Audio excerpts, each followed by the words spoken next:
Hey everybody, it's KennedyHawk and Hone here from the Marvel Champions on Monday team, and we are here in a new video series to talk about deck building and playstyles. How's it going, Hone? Pretty good, A few weeks after the con, somewhat caught up on sleep, No, it's almost time for the next con. counting the days for the date that we haven't set yet. We don't like to think about that yet. Soon the date will be set. But today's topic is all about different playstyles in Marvel Champions. And if you're listening to this on the audiocast, there's an accompanying YouTube video that has some infographics and some prompting questions and things that Terrence and I are going to talk about. So be sure to check that out if you're interested in seeing some of the things we're talking about described with pictures of cards and stuff like that. But this is going to be the start of a video series or an audiocast series where we're going to talk about a bunch of things within Marvel Champions based on our experiences. And our experiences might not exactly be uniform. So the words and infographics and pictures that I prepared are KennedyHawk's experience, but we might hear a different experience from Hone. So we're kicking off this new video series to talk about all sorts of things in Marvel Champions, and there's 5 terms that I wanted to define up front while we're talking about this. So my plan is to talk about playstyles, which is how you use the tools in your deck to interact with villain cards and threats. A role, the function you plan to perform during a game, and that might be different between solo and multiplayer.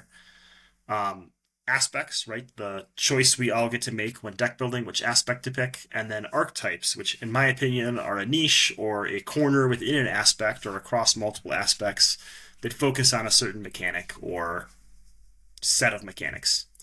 And then at the end, this is all going to lead to talking about deck building, which is the art of making a deck for your chosen playstyle to perform your role by choosing an archetype within an aspect. So it uses all the other words, but it's combining all these things that help you craft the perfect deck for you, which might not be the perfect deck for KennedyHawk, might not be the perfect deck for Hone, but it'll be a deck that you're going to enjoy. So, to kick this video series off, right, why are we making this so complicated? It doesn't have to be complicated. If you have a deck that you enjoy playing, by all means play it and tell us about it in the comments. But what we want to do is give you tools to try decks that you haven't tried before. I've seen, especially after the con, a lot of people trying different playstyles, trying different deck types, trying different archetypes, trying different aspects with heroes they like. And that's when the game really flourishes and gives you a lot of opportunity to try cool things with the cards that you already have. So we're not trying to make it complicated. What we're trying to do is give you tools and options to try using the little cardboard pieces in front of you in different ways that might tickle different spots in your brain, because that's what it does for me. So this is going to be a really long video series, but today's video is just a single episode, the overview of what we're going to be talking about in all these videos. Today we're going to talk a lot about playstyles, and this is going to be followed up with a set of 3 videos about the 3 different playstyles that I think are in the game, maybe more if Terrence can convince me.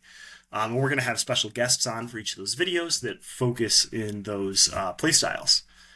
Then we're going to do a deck building series where we take a hero, or maybe each of us takes a hero, and we try to build a deck for each of the different playstyles to show how some heroes might work better or worse with some playstyles, or they might have different combos or synergies, and how their hero kits might have different value depending on what playstyle you're trying to play. Eventually, we'll get through and talk about solo versus multiplayer and roles and aspects and all those other things. But to start with, we're going to focus on this concept of playstyles. So, I'm going to say what I think the 3 playstyles are, and then Hone is going to tell me how wrong I am. In all sorts of card games, there's lots of different playstyles, and I play a lot of competitive card games and a lot of cooperative card games. And sometimes the playstyles aren't exactly the same between 2. In the way I like to think of playstyles is I'm playing my cards to try to get to some win condition, and there are 3 different ways that I can do that. I can do it through a control style where I don't worry about my win condition at the beginning of the game, but then I try to get to some point where I can just push for my win. So I call that a control playstyle. There's a rush playstyle where I just want to get to my win condition right away. When I played Hearthstone, this was like the face hunter. I would never attack units go straight for the face and deal damage to the villain. And then I think there's an intermediate playstyle that I'm going to call tempo. Some games might call it mid-range or other things. But to me, this is about making little advances towards your win condition while making calculated decisions about what threats to deal with. So in Marvel Champions terms, a control player will be someone that's always trying to remove threats from the board before worrying about winning. They're always trying to build. A rush player is one that's trying to ignore as many threats as possible. And that tempo player is in the middle trying to make these calculated risks. So what do you see playstyles as in Marvel Champions? And they better agree with mine. I think that covers the gamut of stuff that you have, basically the spectrum. And so on one end, you have, and I think this applies to just a lot of competitive or whatever games in general, even like your StarCraft, right? Where it's like the Zergling Rush, right? It's like... I almost put that in there. Heck. Yeah, but you have basically like your rush tactic where you're like trying to end the game as quick as possible. I think like a hero that comes, like one of the first heroes that comes to mind for that, it's like Drax. That Drax playstyle of like, he really just wants to go to face. He's built for doing that, and you kind of make those decisions. And then I think on the other hand, like in the core set, like I think Iron Man's probably the quintessential, like, I just want to build up my suit, in that cave and basically be able to have action and advantage. Eventually, like, I will just be stronger than the encounter set and then kind of be able to win that way, right? And so I think those are the two ends of the spectrum. And then there's a lot of gray area in between of like, you don't have to go all one way or another. And maybe you start out with rush, but then you have to pivot because turns out the villain has stabilized the board a little more. Then you're able to just burn him down, right? Like that guard minion that comes out, right, might really impact those rush plans you have, unless you have like a Hulk smash in your hand that allows you to just like overkill through it. But if you don't have those tools in your kit, like you might have to pivot your strategy. It's true. I appreciate your one way or another reference too. That was great. Perfectly timed.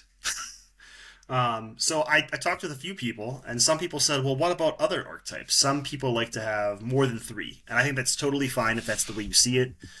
I see it as these 3 types. This control type where you're building and then bursting, this calculated risk, decision, like itching type, and then the rush type where all hell breaks loose and you ignore other things and just try to get as far as you can, as fast as you can.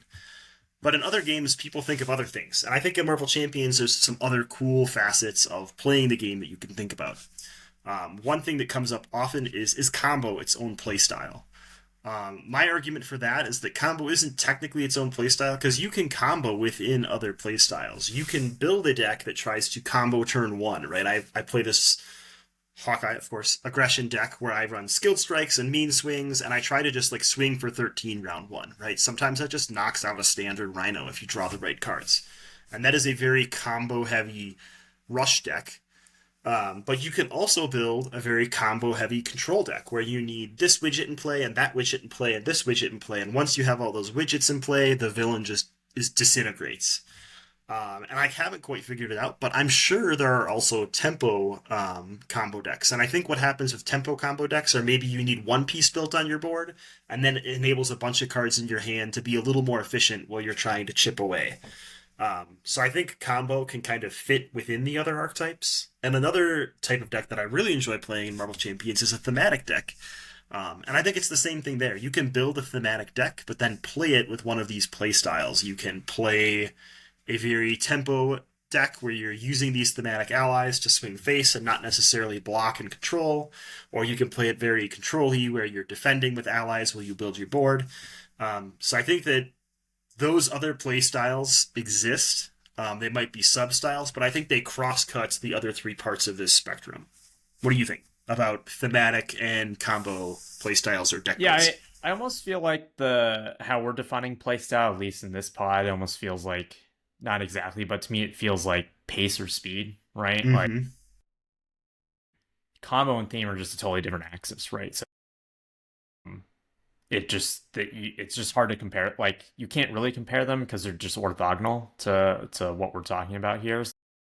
Yeah, like I think combo is probably generally associated with maybe like a slower kind of pace thing because you need potentially more pieces on the board, but it's not exclusive to that, to your point, right? And theme I think has nothing to do with pace or speed. I think theme is oftentimes associated with like am I building a deck that is loyal to the lore, or am I building a power deck? Is usually how those conversations happen, and that in some ways like has nothing to do with like like the speed of Speed how or you're play playing the style. game. I Yeah. agree. They came up in a conversation, right? So I wanted to bring them up fairly. I think they're really cool ways to play the game. And I'm probably going to misuse this word a ton, but I think what this point drives home, and what you really said that made me realize the words I need to say, are that we are talking about sort of like speed of victory condition progression, right? And that other axis can have a ton of things on it. But in general, these things aren't things that are going to affect your speed. They're going to affect the way you might build a deck. So deck building and then how you play that deck don't have to be the same. You could build a deck that lends itself very well to a control play style, but then if a certain encounter card comes out, you might have to pivot and rush because now you're in the third stage of Ultron and you have to play a tempo or rush game, or eventually he's going to thread out. So I think that they're different axes, the deck building and the play style, and some builds will align better with certain play styles, but being able to pivot and know when to pivot is also probably a pretty important thing. So let's talk about each of these play styles or play speeds. Let's go through control first. So this playstyle, in my opinion, is all about board stability. And what I mean by board stability is we want to build our board to the ultimate state, this amazing fortress. And then once we're built up, that villain may as well not even exist because we are just going to knock them out. So victory almost feels inevitable once we're built up. There's a lot of different facets to this. I think early in the game, a lot of people, myself included, used to give advice of always be clearing ABC. If a threat comes out of the deck like a minion or a side scheme, just get rid of that threat and build your board a little bit more, and eventually you'll be able to take down the villain. And I don't think that's bad advice if you want to play in a control play style game. You could see this as villain activation control, right? Making sure you're in a safe, stable spot by canceling villain activations. But to me, a lot of it is building and then bursting and figuring out where that decision point is where I can pivot from I'm building my board to I've built enough, now I should go win. A lot of times, like you said, this can lend to combos, or people talk about one turn KOs, which means like building your board state to the point where you literally don't do damage to the villain until you just decide to do all the damage to the villain. And while they're very fun, they led to long games and maybe a slower pace of game that a control playstyle would lend itself to. Do you have any comments or thoughts overall on my description of a control playstyle or other facets that I didn't mention?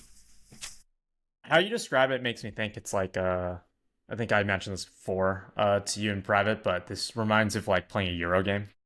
It's like Mm-hmm. you're doing the engine building thing, and then at some point you're like, okay, I got to flip the engine into getting victory points. And in this case, I guess that's damage, right? So um, that's kind of what it reminds me of.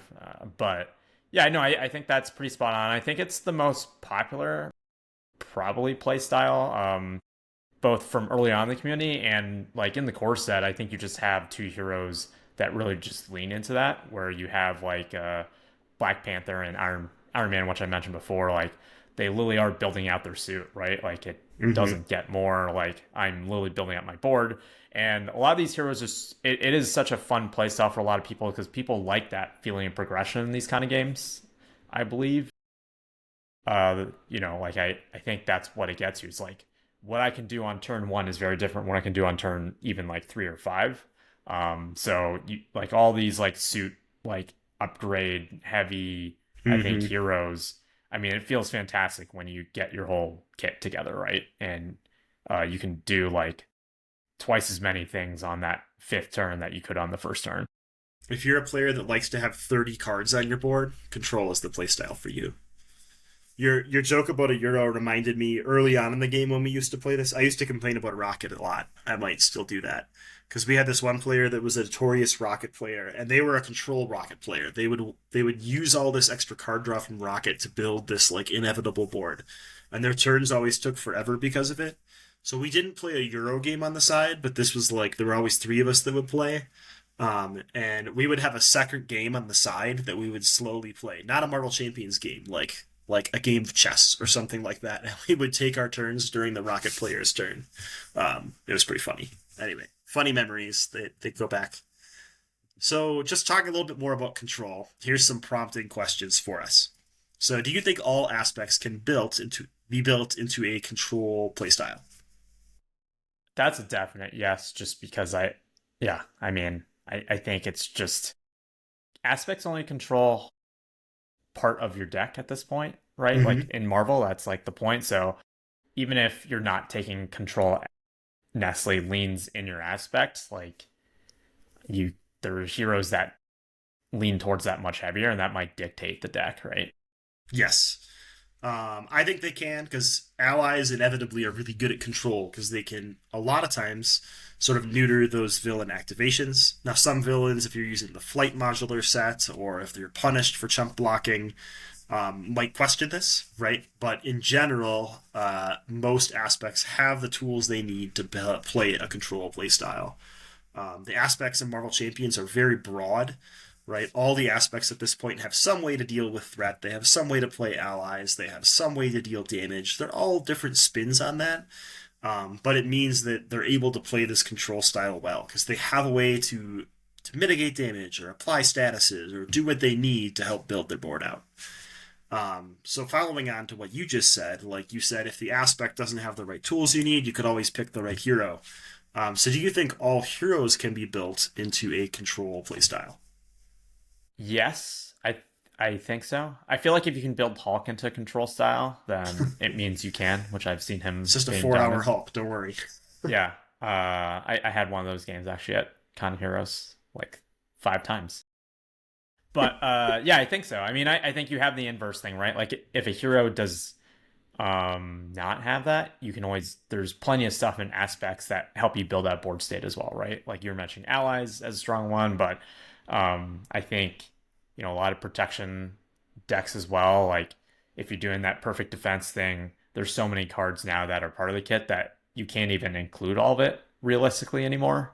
Like you got to make some cuts. It's like, am Mm-hmm. I putting 3 hard ignores in? Am I getting that nerves of steel, float, like electrostatic armor, like all these kind of cards that you're like. I think of like the thing in control deck for these heroes, like when I do my first pass, what are the cards I want to get out on the table that will never enter my deck, like that thinning deck mechanic. Yeah. I think that all heroes can be. Some heroes have a harder time than others, right? You mentioned Hulk. Hulk's really hard to build because you have less cards in your hand, both on both sides of the board, both sides of your identity, the board, whatever it's called. Well, and you have to Um, toss your hand, right? So you can't even be like, yeah, you oh, this can't even important upgrade, I want to exactly. hold on to it. Like you gotta like make hard choices there. So Hmm. I think he naturally doesn't lean into it unless you're willing to kind of flip down a little bit more, and to also to kind of keep that. But uh, and I would even say like Spider-Man is actually one of the few heroes that doesn't kind of push you towards uh a control style because similar for him, he just doesn't, or differently, but he just doesn't have that many upgrades that he wants to put out, right? Like webbed up goes away. So you have like what, Aunt May? Is Aunt May Hmm. like the one card? Everything else is kind of ephemeral, right? It's like web shooters go Yeah, away, spider tracers go away, webbed up goes away. So like all his cards are cards that a black cat maybe sticks around, I guess, with that consequential. So you have like maybe. 2 cards that kind of stick around, right? Well, and I think that's a good point, right? That's a way you could build Spider-Man as a control deck, is you could Voltron Black Cat, right? And you're not necessarily using your swinging web kicks and your spider tracers and things like that to build your board, but you're using them to give yourself time to build this Black Cat masterful ally, and your stout 3 defense. Um, and you can do the same thing in other ways, right? You could be building some perfect defense engine, and you're using your defense to get there, but your hero cards aren't interacting with that very much, other than like just giving you time. Um, so I guess we started answering the next question already. What are some heroes that lend themselves to the control playstyle, and what are some that could make it more difficult or make you stretch your brain a little bit more to figure it out? Yeah, I mean, I feel like the heroes that definitely lend themselves with all the ones that want a ton of things out and play to, and it almost like leans into that combo style, right? Where it's like these things build on top of each other. And once you Hmm. have the whole caboodle out, like you're able to do things really well. I mean, I think any of the suit building ones are for sure at the top of the list. Like you just feel like you're at a disadvantage if you don't build out the suit, right? Like that is the point of the hero kit. Like Yep. if you're SPR Spider and you don't get out the pieces of her suit, like man, it is really hard to play cards. And turns out not being able to play cards makes Marvel Champions a lot less fun. Typically, I think there's some heroes that are harder to control with, or trickier to navigate the control with. I think Gamora is a character that sort of lends herself to being a little more tempo because you're always making a little bit of progress at the scheme or with damage just by playing your cards naturally. Hawkeye can be really good at control because we have statuses, but maneuvering to the right status at the right time can be very difficult. I think within the aspects themselves, like we said, each aspect has several different archetypes that lend themselves to control. Just thinking of aggression, right? You might not think that the aggression aspect, that's all about doing damage, can be a control aspect. But you can be building a combo deck that's about getting a lot of pieces out. So you have to sustain the board until you get not fluid motion, hone technique out so that you can do your technique no quarter, or you have to build something that a bunch of warrior skills so that you can do your no quarter to get your big giant combo off, or you have to get boot camp down in all these pieces. So even aspects that might not seem like they're control, people probably typically think of protection and justice and maybe leadership as control aspects, but even aggression can be a control aspect, which is kind of cool. What are some scenarios where control is very strong, or some scenarios that control might struggle with? I think the first one is pretty easy. I think that's most scenarios at this point. I think the vast majority, before the show we were talking a little bit about control, and I think it is the reason it's so popular is I think it's super consistent, right? I think the vast scenarios that you're playing in this game really favor this control style for because it almost feels like a safe way because you aren't taking risks, right? Like you're Mm-hmm. mitigating the board, you're not making risky decisions. It's not a risky business kind of thing. And you're really just you're waiting until you have basically like board advantage over the villain, right? And at that point, the the reason it feels inevitable is that like the villain can't really catch up to your power level. And I think that's the control thing. And so as long as you can survive those beginning turns, it feels like great. I flipped the villain, three more encounter cards, like no big deal, right? Like I can deal with that in green in mutagen form or whatever, like with Green Goblin, right? So Yeah, I think the vast majority of the scenarios do favor this control pretty strongly. I think they've given us a couple that really push tempo. I know one that we've talked about just before this was Galaxy's Most Wanted. Most of that box actually pushes you into a tempo rush playstyle. And I think that might be one of the reasons people tend to not like that box as much or struggle with it a little bit more is we're playing a playstyle that not isn't compatible with those scenarios, but that makes those scenarios harder than they already are. If you try to control against Nebula, eventually she will surge into too many techniques and not be able to do things. Stuff like that. Some other things that come to mind for me are someone like Zola, where we can't just build forever and count on only having one encounter card because he's going to slowly puke out minions and things like that. Sandman is going to slowly whittle away his deck and eventually get a bunch of acceleration tokens. There's not a lot of hard pressure against control, but there's some little hooks there that could be used to really push you into like a tempo or rush style instead. Yeah, I would say probably the one that comes to mind for me the most is Hood. Yeah. I think he's like in some ways like he's the control person in that Mm-hmm. game because the longer you play that game, like the more he actually gets essentially like action advantage over you, I guess is the phrasing I'm looking for. Like generally I think in a lot of the other scenarios, the villain doesn't really accelerate as Yeah. much as you do. And so if you're able to kind of survive, the villain's almost the strongest in the beginning, because like the scenario gets some setup and you have nothing on the board, so you're trying to catch up. But I actually think Hood is one of the a few scenarios in the game that's out today, where like you are mixing more encounter cards, which allows him to trigger his ability, and Hmm. so he is just surging constantly. And so in the beginning, you're only dealing with usually the one encounter card, right? And you're definitely dealing with like 2+ by the mid to late game, and so unless you're able to basically keep up with him, he might actually out control you in that respect. Yeah, it's interesting you say that because in a lot of competitive games, there's like this triangle, right? And the control player often has a disadvantage against a rush player. So if Hood is the control player, the best way to beat Hood in a competitive game would be to play some sort of rush deck that just tries to defeat him before he can get his engine like set up and overwhelming. And he kind of really wrecks in that case tempo players.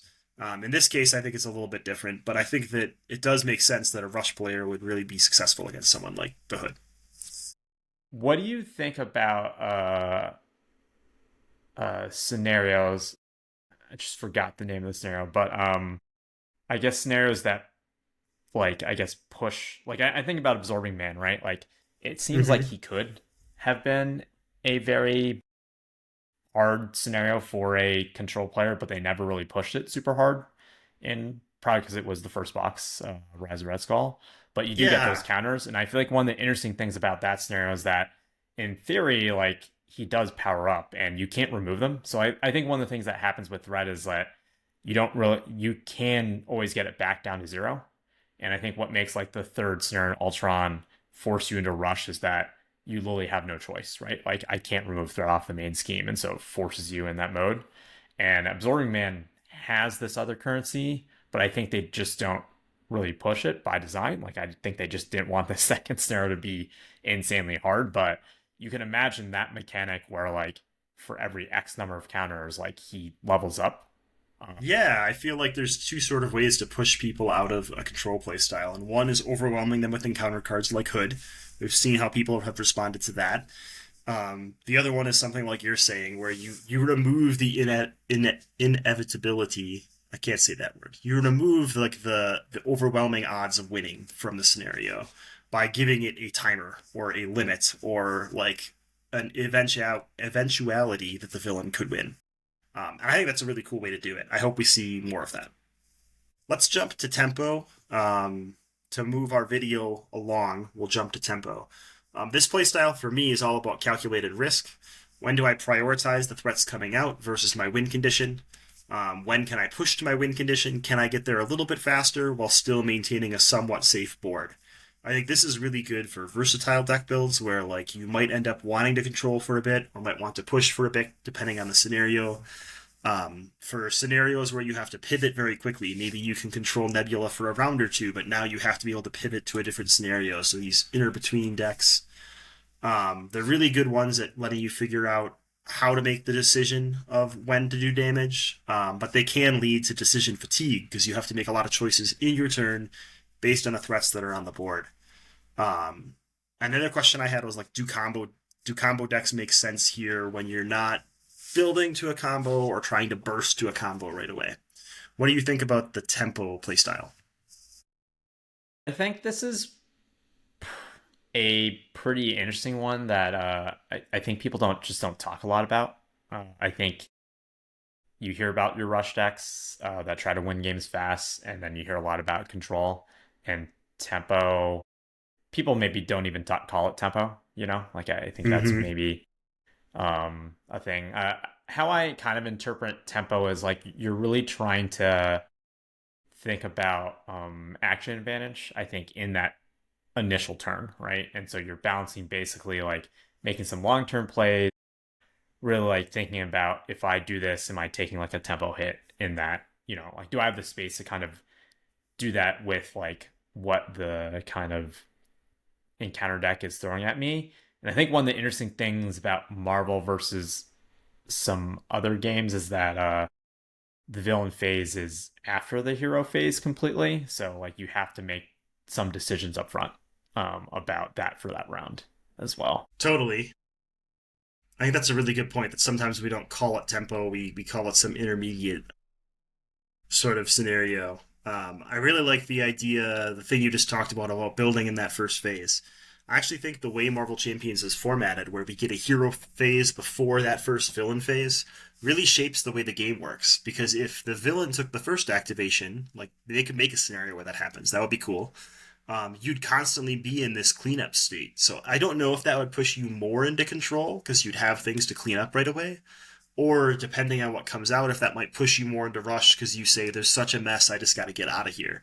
But I think by having the heroes start first is a really cool way of doing things because that lets you pick which playstyle you want to do. You can start first and you can still go face right away. You don't have to build, but it gives you the luxury that you get to build and do that control style or do this calculated style of what's the best thing to let me start punching next turn, which I feel like is a question I ask a lot when playing tempo. So here, same questions. What aspects can all aspects and all heroes be built as a tempo hero, or are there some that really can't make that happen? I I mean, I think the answer is probably the same, right? It's like, Boring. Yep. yeah, like I think all the aspects can. It like especially at this point, right? Like I think the answer probably would have been different if we were doing this episode the first year the game came out, where the card pool Hmm. was a lot more limited. But I think like after you get especially in the FFG LCGs, I think like year three is really like a magical moment, I think, in the game where the card pool has gotten big enough where you're getting like you mentioned archetypes before, right? Like I Hmm. think you have multiple archetypes in all the aspects now that feel very unique to that aspect. It's not just like, oh, all aspects can do damage, all aspects can remove threat. Like you're having, I mentioned perfect defense, like that's a very specific archetype in defense, but there's plenty of like defenseless, like go to face kind of things, right? And so I think there's enough in the card pool that you don't have to go all in on a specific even archetype or specific kind of play style. And I think tempo players want to be able to pivot and have options. So you're gonna want to be able to pick certain things. And I think, you know, segueing to the hero bit a bit, I think this style cares a lot about what is in their hero kit as well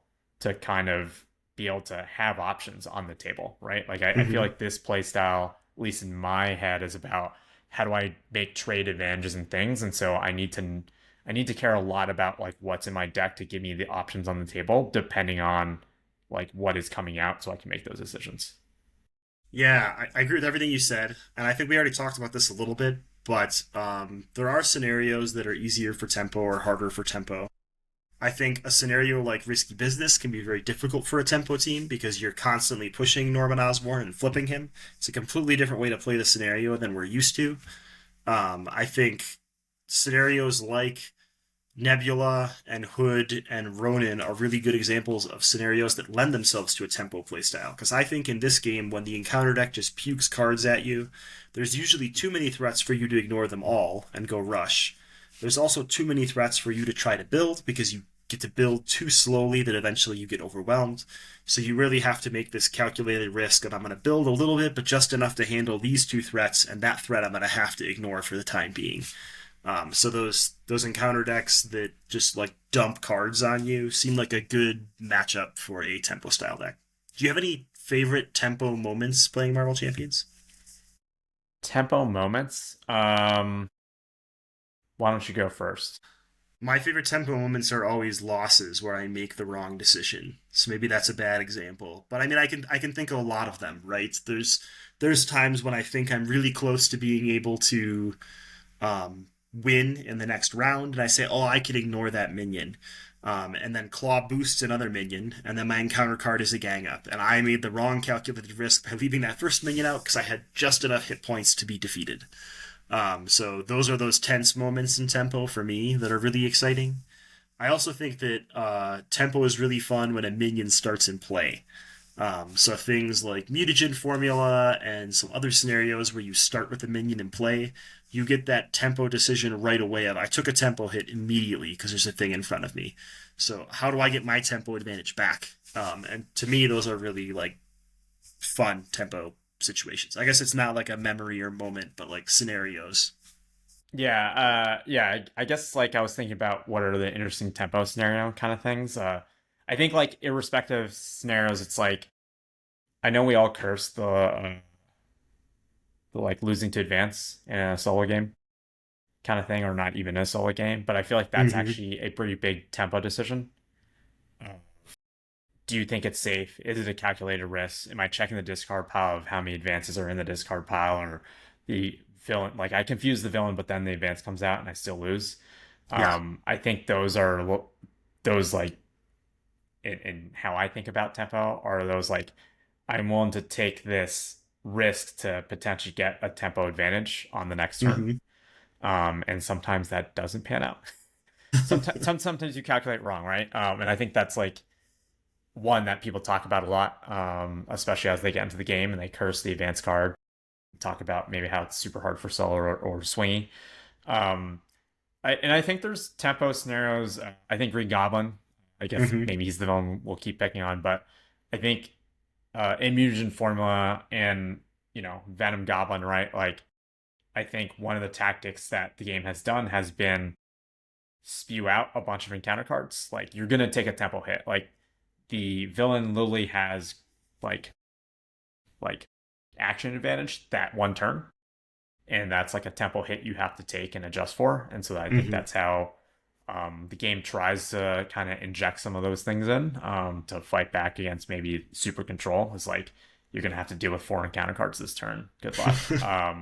And I think expert's actually really good way they also try to put tempo in where to me like tempo scenario stuff is where the villain scenario is trying to catch up to the fact that most people play more than one card a turn, but actually the villain plays one card, right? Yeah. And so uh, I think by that metric, unless the encounter cards that are coming out are way stronger than the cards you're playing, which probably not true actually in the span of the game, like the it's going to be behind, so that's why they have to add card like keywords like surgeon is to give the villain a chance to catch up to the players. So I think expert with under fire, right? That like almost all these cards have surge in them. Getting even 2 cards like gives you that green goblin effect of the ability for uh in some very randomized way, right, for the villain to get some action advantage Hmm. and get some tempo back. A good example of a big tempo hit then for you in this mindset would be Shadows of the Past, right? Because you drew one Yes. encounter card and then it made 2 encounter cards. Like similar to Under Fire, but these are 2 in theory bad encounter cards. So those are big tempo hits for you, but not for the villain. Yeah, and I think there's interesting player cards now, like Face the Past. Hmm. I think you're looking for troubles, like all the minion fetching ones now. I think are interesting tempo decisions. Because one, it's a little bit like Face the Past is not you actually know specifically the minion you're getting, but I think any of the minion fetching one way or another as well. It's like at least you get a pick, I guess, on that one. The other one's just like you don't know, like if you go and get like a beefy 8 hit point minion, like was that tempo hit worth it? Yeah. Um, for that card advantage that you got, like I think like those are actually really interesting kind of cards because you're making a calculation and is a bet that's not 100% like the outcome of it. Thor says totally worth it. Well, let's So rush of through course, the last archetype here, or the last playstyle. So, rush playstyle to me is all about going face. Rarely, if ever, will you worry about what's coming out of the encounter deck unless it's a guard minion or a tough status card. You're all about advancing your win condition. There's lots of facets here. Again, you can be looking for those turn one combos where you burst right from the beginning. There's some interesting topics to talk about as well, like survivability and rush, and what are the rare cases where you do worry what's coming out of the encounter deck. I argue that stunned and confused are actually some of the strongest tools for a rush deck. Like Captain America is very good at rushing if he wants, because he can just heroic strike 3 turns in a row and also stand and ready and just push damage while removing the threat of losing, which is the main thing that can like really cause problems for rush, is if they just start pushing damage too fast. So what are your thoughts on the rush playstyle? it's a very specific playstyle. I mean, I think you tend to see it more in standard play than expert because you get that bumped up health, and I Mm-hmm. think it definitely is much more popular in solo. play, because unless everyone's committing to rush in that multiplayer game, I think you're not setting yourself up for success in those games. So I think when people talk about rush, they are often talking about solo games, because like Hulk can have more hit points than some of the villains, right? So I played a game the other day that was 4-player where I was playing a rush deck and everyone else was playing a control deck, and I became a tempo deck because of that, because I was not able to rush down. I had to like pivot my style a little bit. So again, can all aspects and heroes be built as a rush style? Are there certain heroes or aspects that make this more difficult? What do you think? I think this one's probably the one where maybe the answer to the aspect one might not be as true. Mm-hmm. I mean, probably at this point, yes, but I think you don't see like what is leadership rush? Is that actually a thing? Like, are there cards that give you that rush aspect in leadership? I guess you can rush to expend your resources with your allies. Instead of blocking with them, you can run a lot of readies with them and not worry about keeping them on the board to block. So you're not using your aspect cards to control, but your heroes having to defend and just get damage out of them. Avengers Assemble is probably a bad example, but maybe something like Lead from the Front. It's a little bit lower cost. They can get a lot of damage out of a lot of allies really fast. Could be like a bursty turn 2 rush if you play a couple cheap allies the first turn or something. I agree, though. I think that of the three, this is the one that's not the most universal to lots of different character types. Like, you can definitely play a Rush Ironheart deck now, because you want to get those progress counters, and now you can run all these minion summoning events. But you're stretching for it, right? You're not building like Ironheart was intended to be built, and that's okay. But it's a little hard. Even at that point, I feel like if you're talking about Ironheart, like, I feel like fetching a minion means that's damage you're not putting on the villain to progress your suit, and so that feels a lot more tempo than rush to me. I was thinking like, rushing to build my suit, not rushing to do my win condition. Yeah, exactly. Like, to me, that's tempo or like rush control at that point, right? Like, which is what I think generally wants to do, is you want to get online as fast as possible. You want to get that level 3. Yeah, I mean, I think leadership, there's probably ways where you can do leadership, but that I think leaning a lot more into the hero kit or maybe basic cards at that point. And you're just leveraging like resource cards, maybe like organizational front or something. Organizational, I guess, requires build up, but like you're probably leaning into like maybe the like change form stat boost things, or any of the things that kind of are go all out. I guess Last Stand is an example of like a rush card, right? Play something and use Last Stand to give it +3 attack and attack with it and just throw it away. Turn it into damage. Sneak attack, maybe. Sneak attack. I think that it's really fascinating that Protection has really good rush capabilities, because there's so much ready and activate cards between Repurpose and Leading Blow and all sorts of things. You can really get like a ton of activations, like out of Drax, like you mentioned. Are there scenarios that you think are optimal for rush beyond solo standard, like other criteria you would have? Yeah, I think obviously the Hood, like we talked about, definitely I think is rush. I think one of the scenarios, the one I forgot earlier that I'll mention now, I think one of the ones that's interesting is like Mojo. Is that I think it is actually in this tempo rush thing, because there's literally a hard time limit. So it's actually maybe a little different from Zorman, that the villain doesn't necessarily like level up or whatever like Hood, or has a counter, but it has basically the inverse counter where the time is ticking and it doesn't go up to infinity, you just lose. So like you kind of have to like win that way. I think in some ways, depending on how you play, Expert Magog can feel somewhat rushy too, where it's like he's gonna get a bunch of counters and it's pretty consistent, so you have to figure out how to like beat him down faster than he basically can get his win condition. Yeah, I think scenarios that have encounter cards that aren't too punishing are really good for rush. I'm not saying easier scenarios, but scenarios where the encounter cards are maybe super spiky, but there's only a couple really tough encounter cards. And scenarios where maybe the villain doesn't have super strong activations. It's a really weak villain that counts on big boost cards or something else. give you the capability to rush. Villains that like take time to snowball to their final effect. Real quick, my favorite rush moment was at Con of Heroes 2 years ago. I brought a Star-Lord protection deck that was all about using your What Can Go Wrong ability to play your element gun and then repurposing with it round one. And you would try to repurpose first turn, take a bunch of encounter cards, and then walk away from the table and say, good luck. I did my fourth of the damage. I'm going to move on to another game. It was pretty fun and funny to watch myself die and see if the rest of the team could get through. Nice. Any I don't know if I have a lot memories of for you? favorite rush. You're not a rushy guy. I know you. I don't know if I have a ton of favorite rush moments, but I feel like they're all thrilling because they're do or die. Yeah. I think decks that tend to not thwart feel a little rushy because you're basically like, I'm gonna play the game like I'm on Ultron Stage 3. And I'm either gonna lose to threat or I'm gonna beat the villain down. This Right? is the ultimate playstyle where you use health and threat as a resource, right? Yes, like exactly. you want scenarios that have giant 20 per player threat limits, so you could just ignore scheming, right? Flipping down is fine because the game's gonna be over before it threats out anyway. Yeah, I actually I think the scenarios that have like zero starting threat are interesting for Rush because it opens up the door for like Justice Rush with cards like Pivotal Moment. Yeah.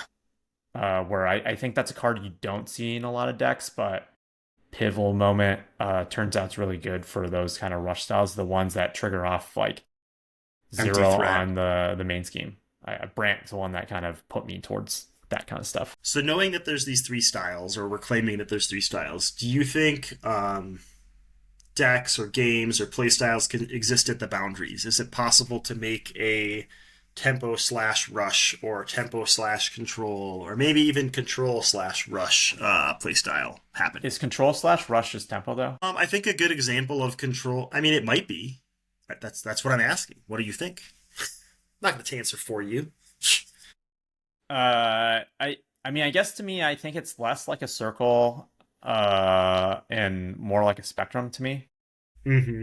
And I think control and rush are very extreme points of a thing. And I actually think like very few decks that most people play, unless they're like hard committing, is one or the other, right? Like, Yep. I think you're on the spectrum and like you're probably leaning towards one way or another of it. And basically, you might make adjustments depending on what comes out, right? And so I think a lot of the times, like every deck has, I think the fact that you have hero decks that basically cover all the bases means you naturally usually can do a little bit of everything, things. right? Like whether you want to or not. I think it's more about, again, playstyle rather than decks. This is kind of like a false prompt, but I think that you might be playing a very controlling game and something might happen like an Ultron where now you have to rush because you're in the third scenario. And Ultron's a really good example of that because that stage 3, I think, when Ultron drones are out, you can't damage Ultron, so you have to play this controlling clear the board game. But then you have to play a really rush game whenever all those drones are down and get as much damage as you can before a bunch of more drones get puked out. So you have to like pivot between different spots on this spectrum or triangle or circle or whatever you're going to call it really, really, really quickly. And that's sort of the next question is, when does it make sense to pivot your playstyle in a game? And how do you make that decision? So I just gave an example from Ultron. Do you have an example of where you might have to pivot from one playstyle to another based on something from the encounter deck? Yeah, I mean, I think obligations often change your pacing because they're designed specifically to be a tempo hit. Caught off guard, I think, is another big one often for me. It feels bad when we have to discard that 4-cost upgrade or support. Pericles, it's the worst. Yeah, that's why you're supposed to bring an organizational front. Mm-hmm. But yeah, I mean, I think the counter deck definitely has ways to have tempo hits, and they might change what you're doing. Those guard minions or tough, or any of those upgrades that villains will get that soak up damage, I think really just change like maybe your even strategy for that turn, right? So any of the times where you're just like, I had a plan going into it, this one card did not account for now changes everything, or a stun or a confuse, right? Or an exhaustion. I think a lot of those really do like impact. And so oftentimes for me, the you're talking about a proactive pivot of like what you're doing based on stuff. And I feel like a lot of the things that I'm now talking about are like reactionary things because of the encounter deck. I think both. Yeah, I wanted to hear both situations. The next thing, right? We've been babbling for 50 minutes at this point about playstyles. So, is there a right playstyle for a scenario or a right playstyle for a player count? My answer to this is absolutely not. Right? You should play a playstyle you enjoy, whether it's really hard in the scenario you're going into or makes the scenario trivially easy. And same thing at player count. But I think the important thing to me is communication. When you sit down at a 4-player game, if you want to play a rush deck, make sure your team knows I'm a damage dealer. That's my role. You're going to need to defend me, or you're going to end up at a 3-player game really fast. And make sure that's known ahead of time when you're building your decks and picking your heroes and picking the scenario. Or if you all want to play a tempo game and say, like, hey, let's all build for 2 turns, and then we're going to go face. You don't have to have it as like that rigid of a conversation at the beginning of the game, but as you're pivoting your playstyle and as you're reaching the point where you're like, I'm fully built, that's a good thing to communicate to the other players in the game because it lets them know you're ready to pivot to that next phase where you're going to start doing damage, or that you can help them take care of their threats so that they can build a little bit faster and you can get to that damage dealing portion of the game.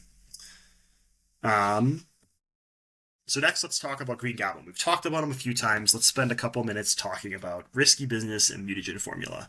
So this is going to be my soapbox, and then Terrence can tell me I'm wrong.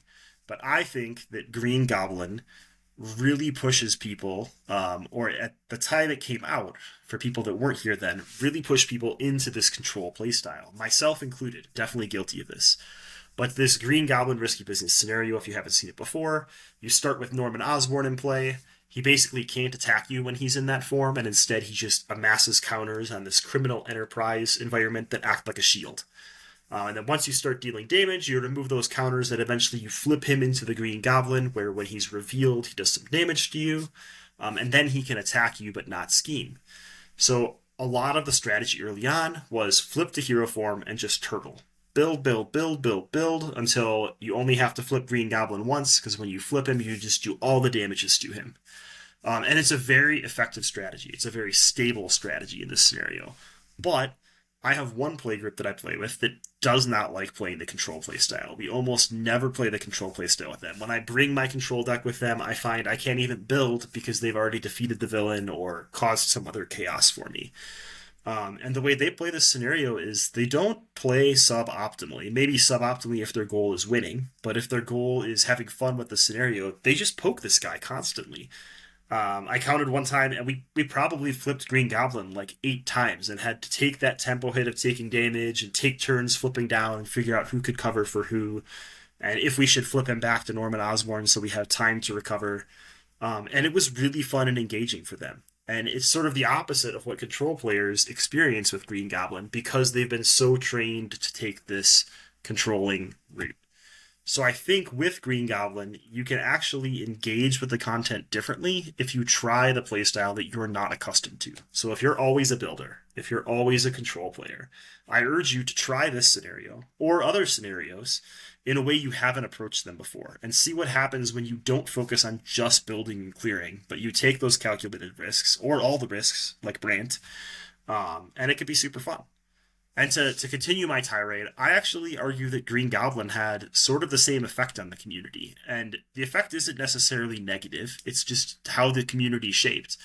But when these scenarios came out, the turtling, the building, and just destroying the villain once fully inevitable was the strategy. And for a lot of players, it still is, because when you go into a new player channel, people ask for advice, people are going to give you very good advice of always be clearing, remove the side schemes, defeat the minions. None of those advices that are given are wrong, but they're wrong unless you're trying to play a control play style. They might lead you to more victories, but they might not lead you to engage with the content the same way that you mean to. So Green Goblin mutagen formula, the big thing to do there was if you played in expert mode, you'd get that initial tempo hit from some encounter cards, but then you knew when you pushed to Green Goblin 3, you were going to get 3 encounter cards. So our little 3-player team, we would piddle around until we had 60 damage, and then we would flip him and just knock him out. And while that's fun, and it's a novel thing to do, and it's definitely like a really good strategy for not having to deal with the wild chaos of what would be 12 encounter cards in 3-player with your base encounter card. it's a different play style, and it's a play style that really got sort of embedded into the advice of the community. And again, it's not bad advice, it's very good advice for trying to win the scenario, but it can also be fun to try to deal with those threats and see if the tempo hit, if you can survive that tempo hit with your tempo play style. And I think that that is super fun. I've recently, probably in the past 6 months, been going back to a lot of old scenarios and trying not the controller builder playstyle, because that's what I was so used to in the past. So that is my poo-pooing on the Green Goblin pack. Hone can now tell me it's the best thing since sliced bread. I mean, I think at the time, Green Goblin pack was fantastic. Of just It still is. really starting I'm not first trying to say it's scenarios. bad. Still is. I'm Still great scenarios. I agree with your assessment. I think Jake's great. one of their early erratas back then to help with, I think that control style was forcing that crisis icon on in risky business of when it is on that kernel enterprise side, like you can't thwart the main scheme, so that at least forces you to have to deal with flipping him. And I think that change, I think, fixed it for a lot of people. And then we have the challenge cards you did, which was that plus more. I think one of the other things that's interesting about the Green Goblin scenario beyond the kind of villain effect that I think even forces you more so is that it just spews a ton of stuff at you, right? Like, so you talk about how a player gets the first turn, but Green Goblin was one of the first scenarios where, well, actually it wasn't. Like, Claw, right? Yeah. I guess Claw and Ultron did, but like, you get a minion out in front of you, and then basically, like, it had so many cards that would just like kind of surge, but not surge. It's like it would dump minions out in front of you. So, you just had all these things that would this like overwhelm kind of strategy, I think forces you to turtle back in, because going rush to him at a 20 hit points was, I think, high at the time. Yeah. And so that's just a lot of damage to do if you have a lot of other things that are just hitting you in face. So it kind of just really pushes you towards that control style, because until you can get action advantage, Green Goblin just has so much action advantage on top of you, right? Always be cleared, right? So the other thing I wanted to talk about in this video is a really funny story about the card Second Wind. So Second Wind, if you go on Discord or Reddit or Facebook, is universally known as a bad card. This is a binder fodder card. Maybe not even that, a coaster card, a card you put your drink on. But this tempo playstyle group that I play with, they love Second Wind.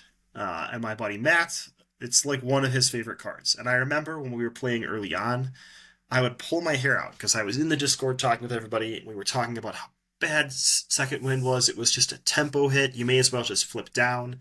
And he would always argue with me, and I would always tell him how wrong he was, because that's how I am.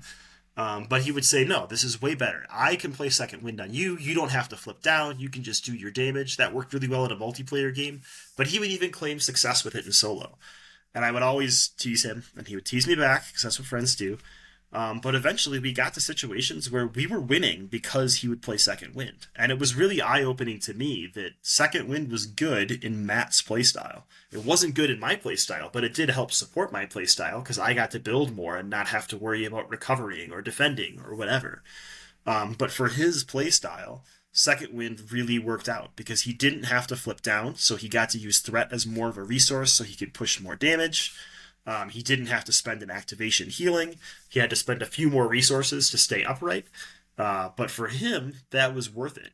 And it's really fascinating to me, and I'm trying to be more open-minded about that all sorts of cards that to KennedyHawk might be trash are amazing depending on who your favorite hero is or what your favorite playstyle might be. So I encourage people to think of cards that they thought were bad. Maybe not dumpster fire bad, but like questionably bad, and try them in a different playstyle, because if you're like my friend Matt, you might find a gem in the rest of the community's garbage. And I really think he has. I don't think it's a great card for me. I have not figured out how to play it, but I have seen that card win us enough games, or be justified to win us enough games, or keep the right people up, that it's pretty amazing. And my favorite story about this is Matt would use Second Wind in Galaxy's Most Wanted, notoriously known as the box that like is so hard, nobody can beat it, it's so hard, it came out and everybody was losing. And I think part of the reason everybody was losing is the box had a lot of surge. Don't get me wrong, but that surge was a tempo hit, and the tempo hit made it really hard to play a control style. And it meant you had to make these calculated risks. And playing second wind would allow Matt to make riskier moves by not having to deal with all the cleanup of flipping down and removing threats and things like that. And when that team played through Galaxy's Most Wanted, yeah, it was hard. They had some losses. They lost to Ronan a couple times because sometimes he just hits you for 10 that first turn. But they had a lot more fun playing that box and enjoyed it and had a lot of like really close, narrow victories just on their first playthrough. And that was amazing to see someone using this card that is supposed to be garbage in a cool way. Hone can now tell me that second wind is trash, but I encourage you to have a second wind. Yeah, I actually never thought second one was trash. It was just good, expensive, right? It's an expensive card. But one of the things I think that's great about is that you can play it on anyone, and it's an action, so you can actually flip down yourself and still second win someone else, which is actually pretty fantastic. So there's actually, I think the reason it's expensive is it has a lot of variability of like situations it can be in. But yes, you don't see me including in a ton of decks because it is expensive. All right, so wrapping up our almost hour now talking about playstyles. What I encourage you to do is first like and subscribe our channel so you can come back and watch the other videos, totally. But generally, when you see advice from someone like me, someone that's been in the game for a long time, and I say, oh, you're losing because you're not clearing the board. Oh, that minion, why are you letting it stick around? What are you doing? Why aren't you prioritizing getting rid of that side scheme? Feel free to question me and say, I'm not trying to control the board. I want to see how quickly I can push to a villain defeat. Or, oh, I left that thing on the board because I thought it gave me this other advantage. Because it might be that for the way you're playing, that's the right way. And just because the community has this really strong push towards control because it's a stable solution, because it's a well-tested solution, doesn't mean that it's the only advice you can have. So when some old-timer like me tells you to always be clearing, instead I encourage you amongst your team to not be asking, how do I get rid of that threat? But ask, how close are we to victory? Is this the turn that we can pivot and push for a win? Is it too early to pivot? Do we need one more turn of building? Is someone missing a critical upgrade? Can we try playing Rush or a strategy game with my play group instead of always playing the builder game? And ask yourself about that calculated risk. Is it okay to ignore this minion for a round or two so that I can get more built? Or so that I can do more damage? Or so I can set up this other cool thing? I think that's totally okay, and it's totally okay to also give the advice that is tried and true and tested.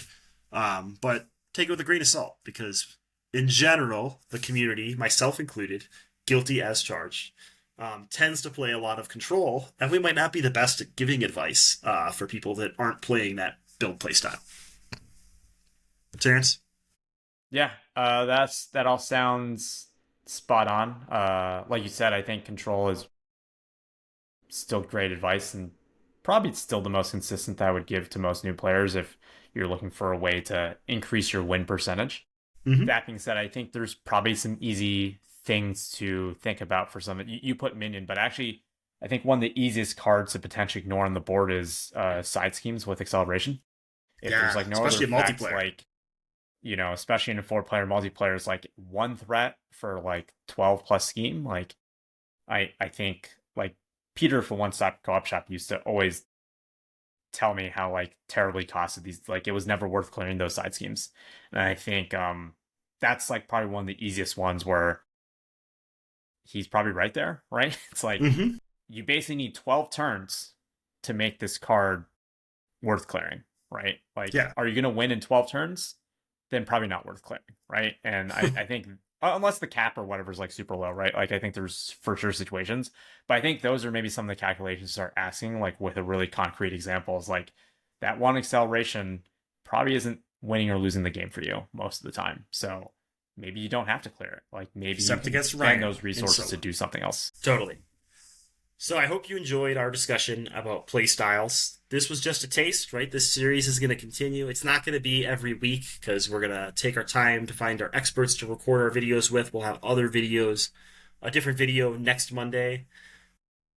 But we're going to continue and go through these playstyles. This was already a deep dive of Hone and KennedyHawk's thoughts, but we're going to get some experts that are really experienced at playing in these different playstyles to talk to you more about them and show you some of their fun decks within them.